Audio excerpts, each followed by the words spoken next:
tonight I got this thing here. It's a 2012.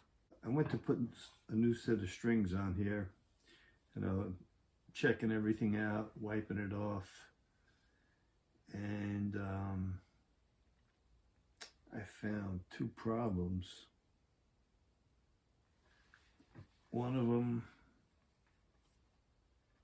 was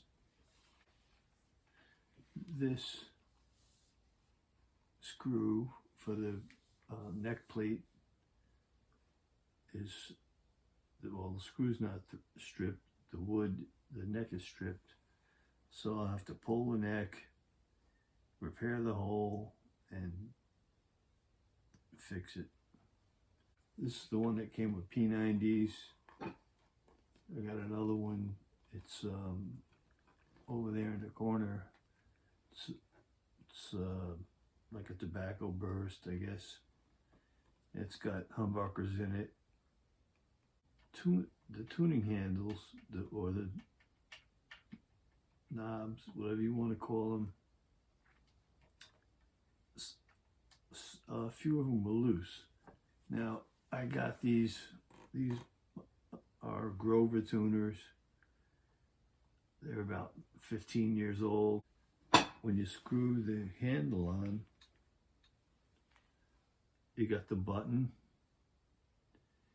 and then you have a metal washer and a plastic or Teflon washer. I'm not sure what it is. See that little washer?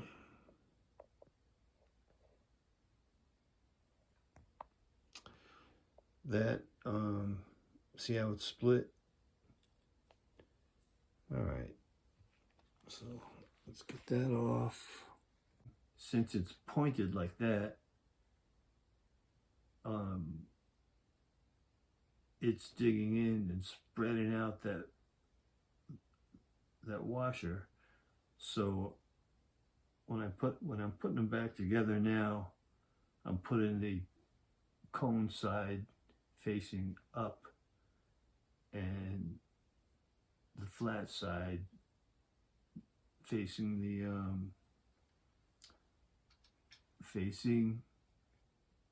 the Teflon or plastic or whatever it is. I had several of them that were broken.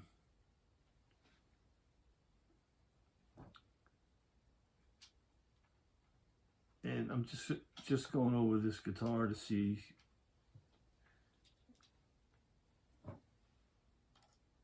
if there's anything wrong with it, what's going on.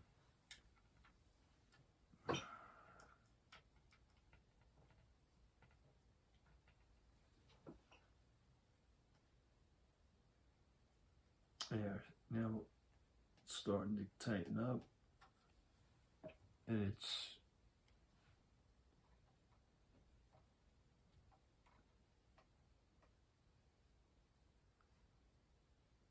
they're kind of nice and, well, snug, the way I like them. This one, you can almost spin it around. It just spins. So I don't know what's up with the washer on that one, but I'm going to take it off. So I'm just going to flip the spring washer around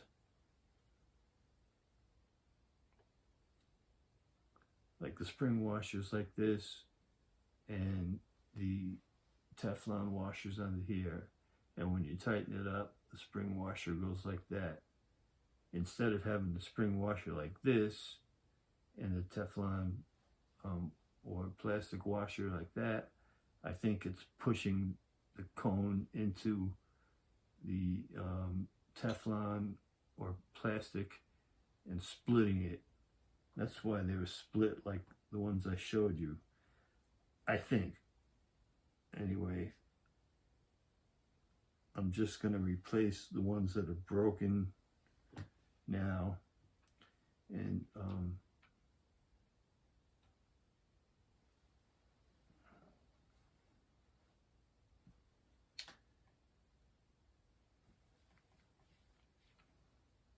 I'll replace if any more break later, I'll replace them then. We'll see how this works. More than likely, I'll take these. That's a little too tight. That's about right. Anyway,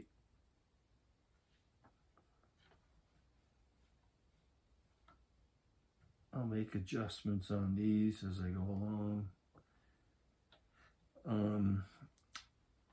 All right, I have 2 more to do, and I'll do that off camera. But the other thing I have to do is, let's see if you can, I don't know if you can see the holes that are left from when I took out the trapezoidal. You might be able to see it, I don't know. But anyway, the holes are still there, and I'm gonna plug them up. Yeah, cut some toothpicks in half, dip them in wood glue, like Tight Bond or something similar. Tap them into the holes, let them dry overnight, and then you can trim them off and color them in like this. This, I gotta be careful. This, I don't want to slice my hand. This chisel is a wood carving chisel, and it's like razor sharp. You could probably shave with it. I don't want to mess around, but it's extremely sharp. I have a friend that's a woodworker, and he takes pride in showing off his sharpening skills on his tools. So I give him my tools every now and then, and he makes sure they're nice and sharp.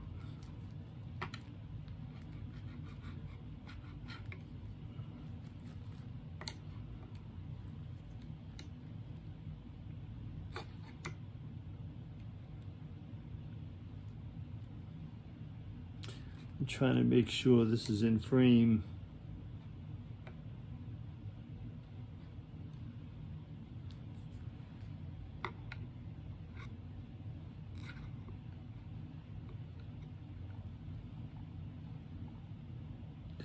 This is on my Epiphone. Well, they call it a special. It's kind of like an Epiphone, like a Les Paul Jr. type of guitar.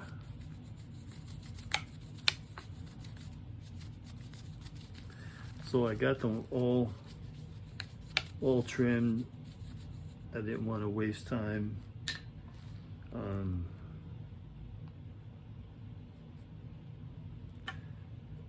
Showing you, letting you watch me trim all 12 of them.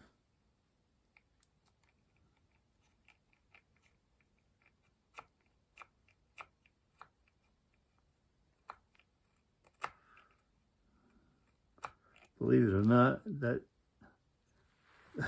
this is a brand new blade on my X-Acto knife, and that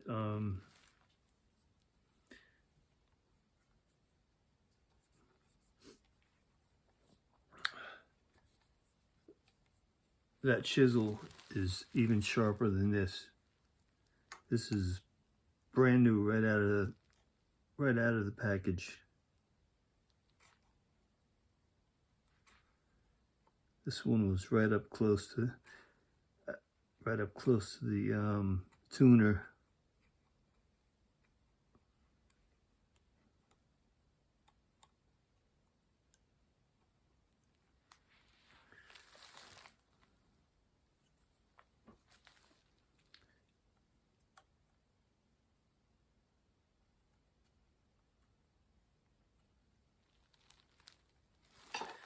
All right, that plugs up the holes in the headstock.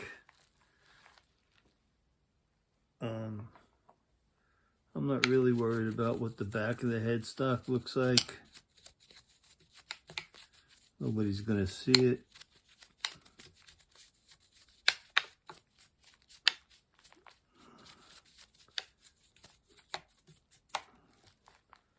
So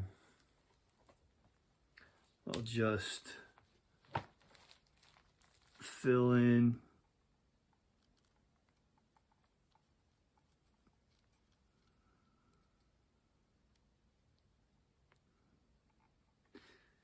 the little spots with my magic marker.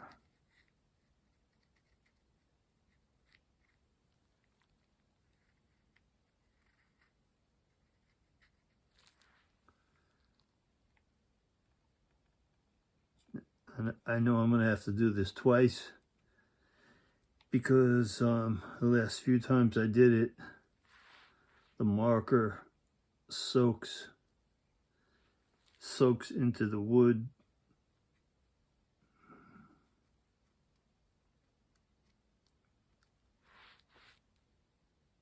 So I'll probably have to come back and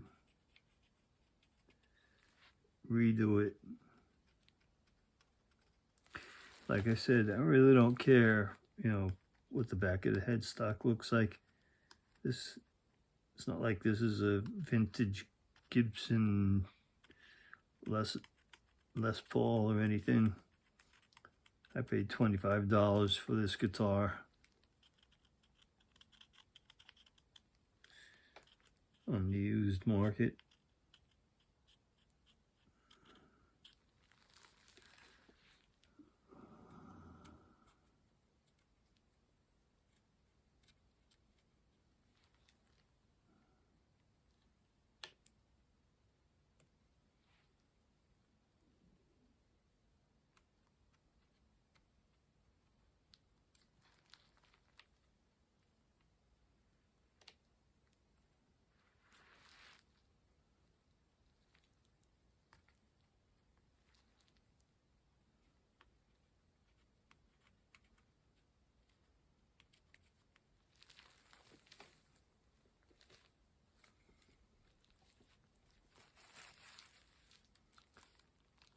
I don't know what that is, but just give it a shot.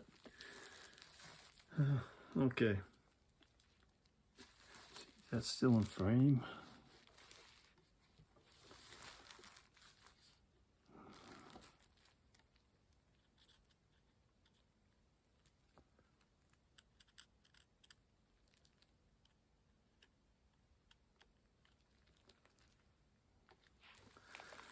All right, this neck is gonna have to come off.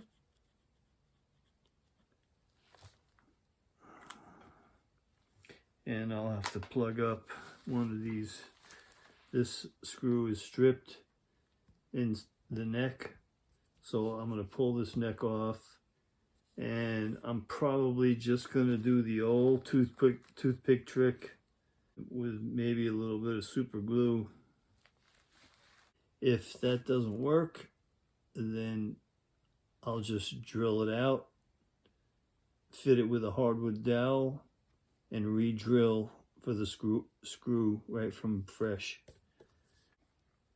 Well, that's about it for this guitar.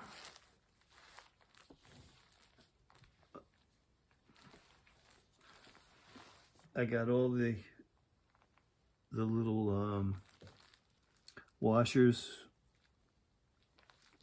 little spring washers, and I believe the Teflon washers here. And I like to make them so there's a little bit of friction, a little bit of drag, and it's tight and makes the takes out the lash in the gears. The other thing I found was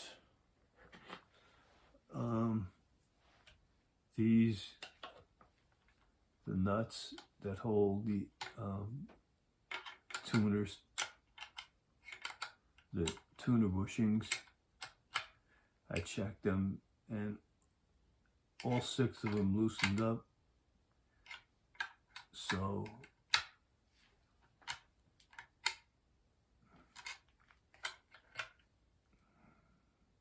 yeah, that one, I left that one loose. You don't want to crush the wood, but you just want to snug them up. I did a fret level on this when I got this guitar, so I'm pretty sure I won't have to do anything else. I set it up really nice. The frets are smooth going down the neck.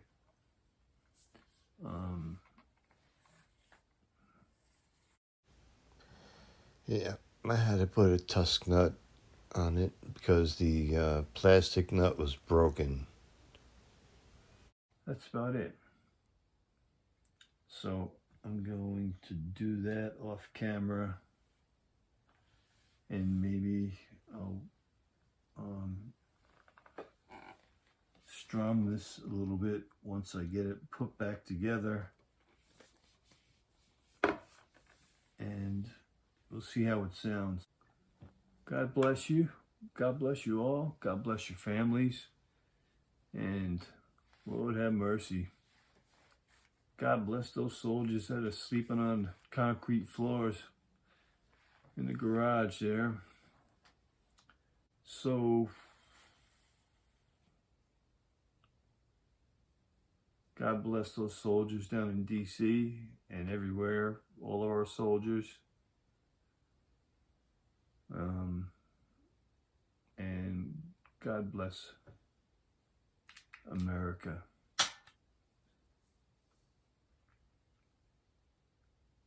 We sure gonna need it.